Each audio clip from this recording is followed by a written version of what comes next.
Good afternoon, ladies and gentlemen. My name is Bob Bobble, and welcome to a very exciting time trial run of the Turbo Tunnel. Today's contestant is Rash B. Toad, who competed in last year's edition of the Turbo Tunnel time trial run, and came out with a very respectable second place, losing only slightly to his brother Zitz, who walked away with the grand prize of a 50-pound jar of flies.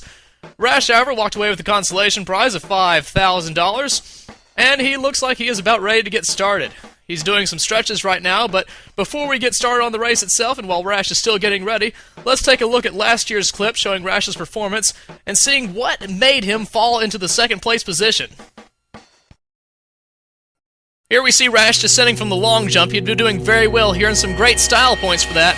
He was also able to dodge the mole vehicles with no problems whatsoever. And even during the part of the race where the ramps were taken away entirely, he was able to get by just fine by relying on his own jumping power as a Toad.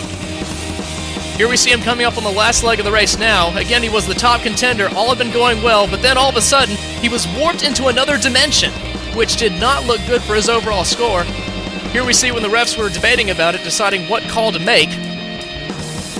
After some time, they decided to deduct 2 minutes from Rash's overall score, which put him in second place behind his brother Zitz, losing him the race.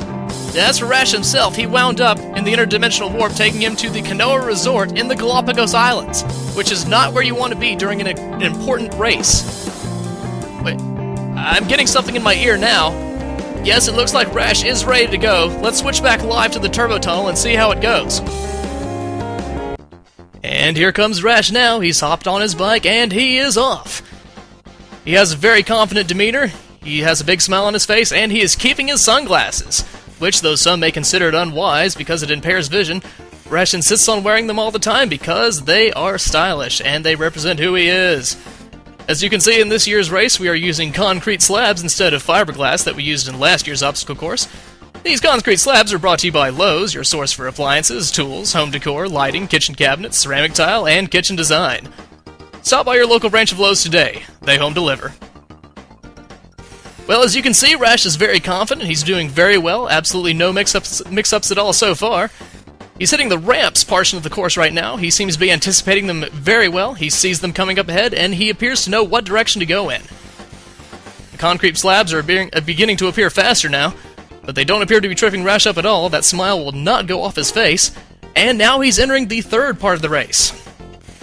Yes, now the floating barricades are appearing, which are presenting more of a challenge than last year, because the floating ones are this time the same color as the ones that are embedded on the ground. But Rash seems to be doing just fine. He seems to be anticipating them very well and anticipating their position. Oh my god! Oh, and the bike goes flying straight out of the arena as Rash careens directly into one of the floating barricades, splattering his gray matter all over the gray matter beneath him. Let's go back and take another look at that. Rash had been doing just fine up to this point. He had seen the barriers coming, he knew when to jump, he had all the moves down from his last year's experience, but he wasn't anticipating the floating ones to come this soon! Oh, that has got to hurt. He seems to be on his bike now. Let's go back. Rash is back on his bike now. He seems to have recovered. He has a new repaired bike, and though his pride may be hurt and his time may be hurt, he insists on pressing on. He's hit the floating ramp again. Here he comes up to the same part as before. Oh, he sees it this time, and he dodges it. Now he's hitting the puzzly part of the obstacle course, where there are two different ramps, one embedded in the ground and one floating. Rash has decided to hit both of the ones that are floating, which seems to have been the right choice. And now he is entering the fourth part of the obstacle course. The ramps are coming up slightly faster, as well as the concrete slabs. And more flooding. Oh my god! And Rash goes flying! Oh, that is going to leave a mark on his temporal lobe that he will not soon forget. That is going to be one severe blow to his time. Let's take another look at that. Perhaps Rash had begun anticipating too much, anticipating the concrete slabs coming in these formations of two.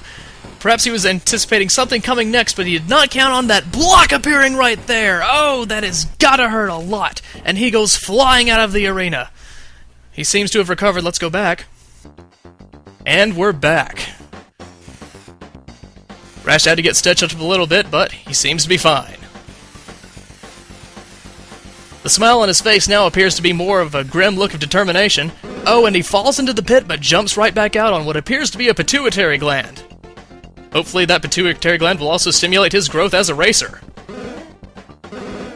He's in the pit of balls again, but he gets back out, and he is now at the part of the obstacle course where there are no ramps at all.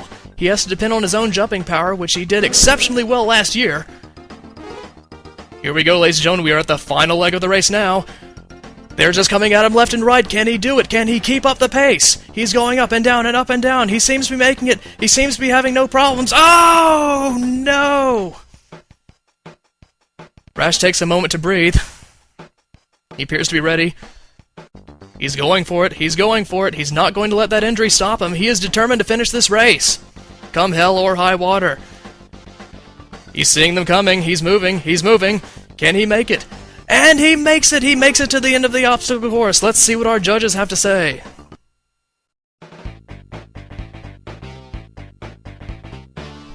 Well, judge number 1 doesn't seem to think that he did a very good job. But judge number 2 gives him words of encouragement. We'll see what his final score is after this. Thank you for watching, ladies and gentlemen.